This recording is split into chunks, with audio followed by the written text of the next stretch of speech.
at some early over-unders the other I saw a list of them. Now, they're not out everywhere, but I did see a couple places had them out. And listen, most of the league is between 6.5 and 9.5. I mean, almost the entire league lives there. The lowest one is Cleveland still at 4.5. Jets were like 6. Giants was surprisingly low, though. Now, their schedule is very tough, but I thought the number would be a smidge higher. I've seen it at 7. I've seen it at 7.5. If you can get the Giants at 7, run. I know you think the Giants' schedule is rough. Giants are going to be vastly improved. The only question is going to be what kind of pass rush they're going to have. They are going to have a really good offense. And that tackle, that offensive guard they took on the second round from UTEP, Tex El Paso, that guy's going to be he's going to be really good. They're already raving about him. I mean, everybody's always raved about that guy. He's going to be really good, Hernandez. Really good. And they got a lot of weapons with Barkley and the wide receivers and the tight end and Eli. And I think the Giants are going to bounce back big time. And they have a good year. I really do. I think the schedule is very tough early. Very tough. But I think they have a good year. Jordan in Yorktown Heights. What's up, Jordan? Hey, Mike. Great to have you back. Thank you. What's up? Just want to touch a little bit on the gambling, and you touched on it very early when obviously it was legalized through the feds. I think the biggest winners here, as you said, are going to be the mobile guys, right? So FanDuel, DraftKings, yes. Anything that has a mobile component where it's in someone's hands. Well, if they are the ones, remember, you're going to have to lock up the way it's working now in the states that are already getting into action. Now, not every state is getting into action yet, but the states that are getting into action, some states need to put it on a ballot. Some states have to go to referendum. But you have to deal with you have to deal with the casino operators inside your state. That's who you have to deal with because they're already licensed and vetted because you have to license and vet people before you can do this. And they already have a step up because they're already licensed and vetted. Yes, I will say FanDuel actually has a state-by-state, regulation because different sports could be played actually in different states. And DraftKings much bigger than FanDuel in this thing. Much bigger.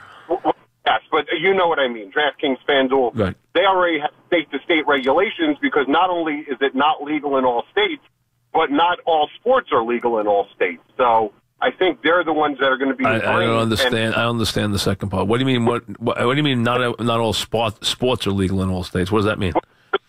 Up until 2 months ago, you cannot play daily fantasy golf in New York. Up until 2 months ago. You're talking about fantasy games. I didn't know what you were talking about. You're talking about fantasy games. Okay, now I didn't see. But you're going to have every state's going to differ. And you got to remember, somebody has to be licensed in that state. That's the first way it's got to start because you're running this kind of stuff.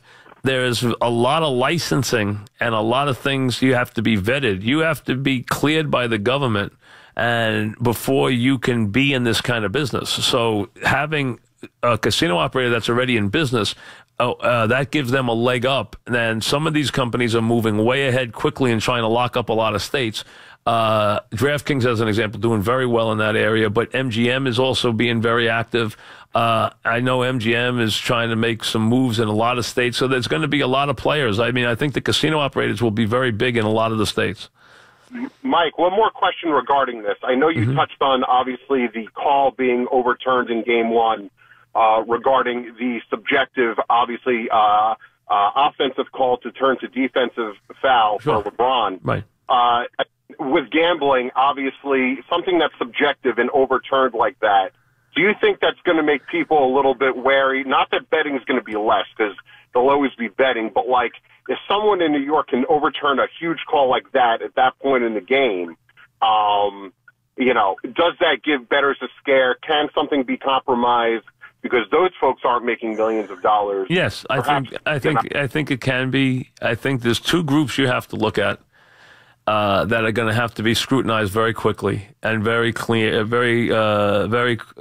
and that is officials and the other is going to be college players. Those are the two, because pro players are out of everybody's reach. But college players, and college, remember, college sports, especially college basketball, has always been treated very carefully. Most bookmakers do not take big bets on college basketball games unless they're NCAA tournament games. They do not take them because they don't know that they can control information in those games. So that's why you've never been able to make a big bet on a regular season college basketball game in this country. Not a massive bet.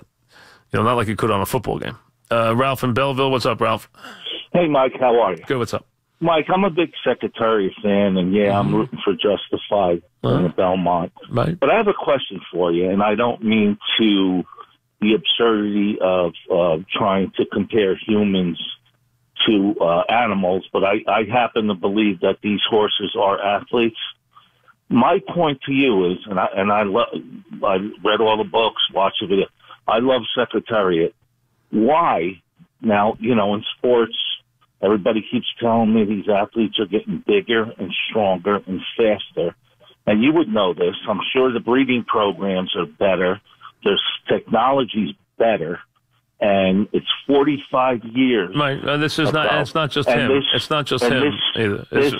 This course is Babe Ruth. He's still the greatest. Well, you see, but Ralph, that's not accurate for this reason. It's accurate about Secretariat, but what you're saying is he's not the only one that has records that hold up for a long period of time. There are other horses that have records that hold up for that period of time. Okay, so you're telling me those other horses are as good as him? That's not the point. That's not what I just said, Ralph. You see, what I said is you were making the point early on. Records are broken all the time. A high school swimmer swims faster than Johnny Weissmuller swam in the Olympics in the 1920s. So they break records all the time. Horse records, though, have not been broken. There are records that go back to the 60s, not just by Secretariat in the 70s. He set records that still stand, but so have other horses set records that still stand. So my point they have not improved the breed, so that's what it comes down to. And I think it has to do with inbreeding. I think it has to do with inbreeding. They breed the horses incredibly inbred. They're incredibly inbred. Yeah, I think that's the issue. I think they're incredibly inbred. I think that's the reason. But it's not just. My point was not to knock Secretariat. My point was that he isn't the only horse that holds records for a long time. There are other horses, and your point, which I thought you were making, was why don't the horse records get broken like human records get broken? Well, they haven't been. And I think it has to do with some of the inbreeding. The thoroughbred is incredibly inbred. And that could be the reason why they haven't improved the breed. I mean, that could be the reason if you're looking why they haven't just gotten faster in that maybe they've taken the horse as far as they can take him as far as that goes, because there are records that have stood for a long time. Now, Secretariat has a world record at the mile and a half that still stands. It stands since 1973, still stands. No one's even come close, as a matter of fact. Tommy in Middletown, Connecticut. What's up, Tom? Hey, Mike. What's up? What's happening? Hey, so I called you a few days ago regarding great NBA teams of all time. You told me to come back with some teams, so I did some research.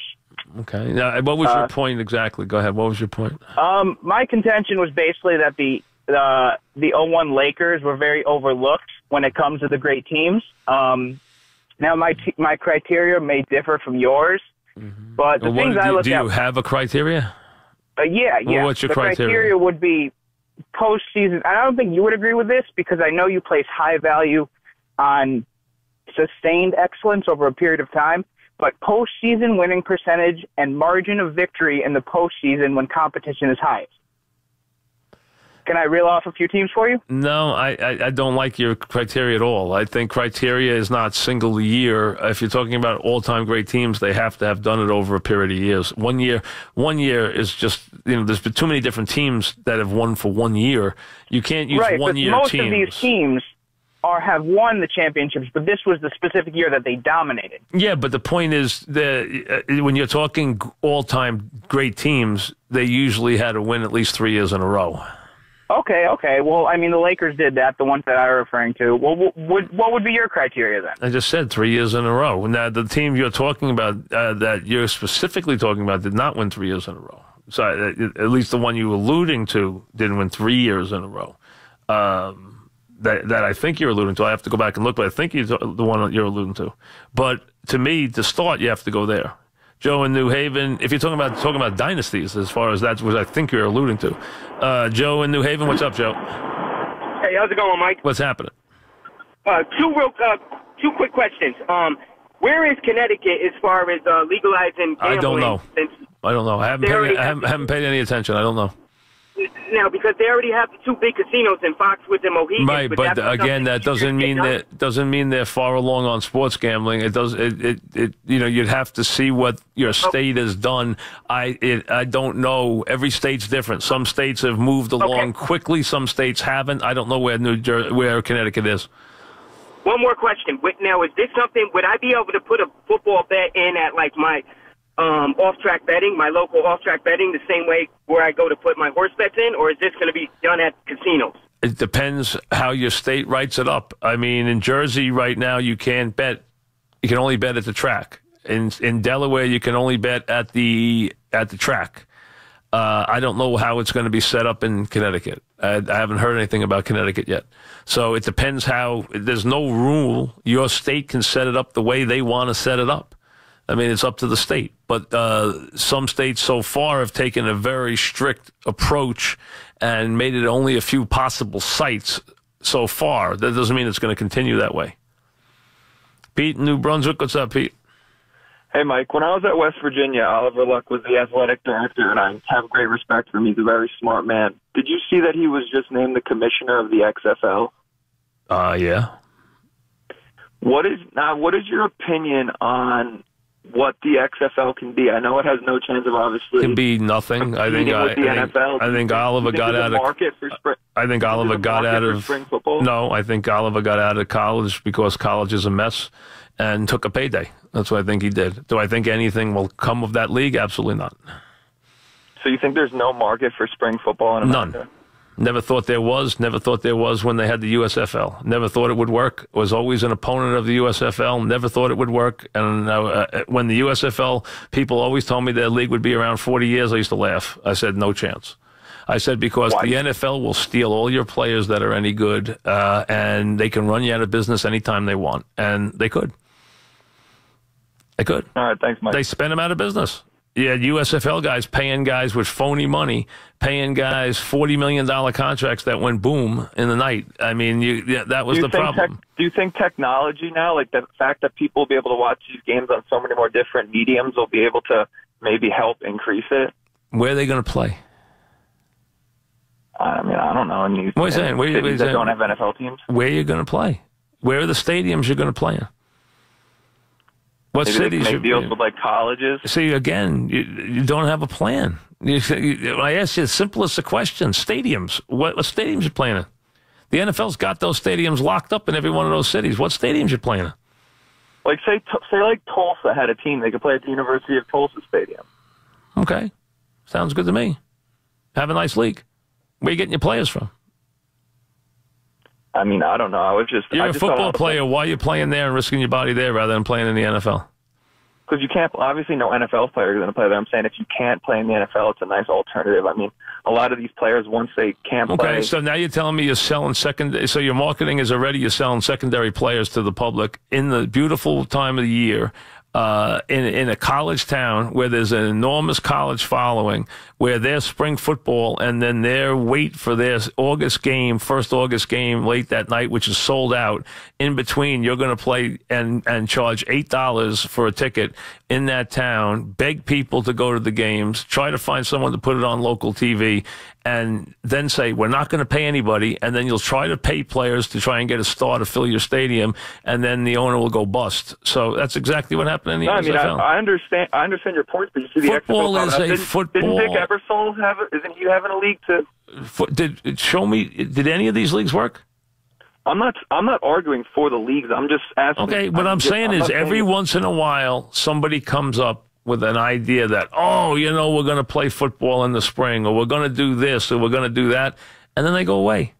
They go away because it doesn't work. Football is a very, very expensive sport to put on the field. And it is a game that has a season, just like every sport has a season. And that's why it works. Our schedule already is completely dominated and overlapped by the big sports in our country. There is no room on the calendar for another professional sport. No room. Now, you want to know something that's going to work? These esports. These esports are going to work. That doesn't challenge anybody. You don't need a stadium. And you can get people to play all day and all night. That gamers stuff and that esports stuff, is that going to work? Yes, that's going to work. Is spring football going to work somewhere, a professional spring football league? Never. Never going to work. They can all have grandiose dreams. They all start the same. We're not going to compete with the NFL. We're going to have our own competition. We're not going to pay the players a lot of money. We're going to have budgets. And then what happens? They break their budgets to try and sign a star player. They try and steal a player out of the NFL. They pay him a lot of money. He winds up, the contract goes bankrupt, and then the guy winds up going back to the NFL anyway. So, I mean, the whole thing has been done. Did it before, seen the show before. It's all happened before. It doesn't work. Might work for a year or two, but then it goes belly up. Back after this.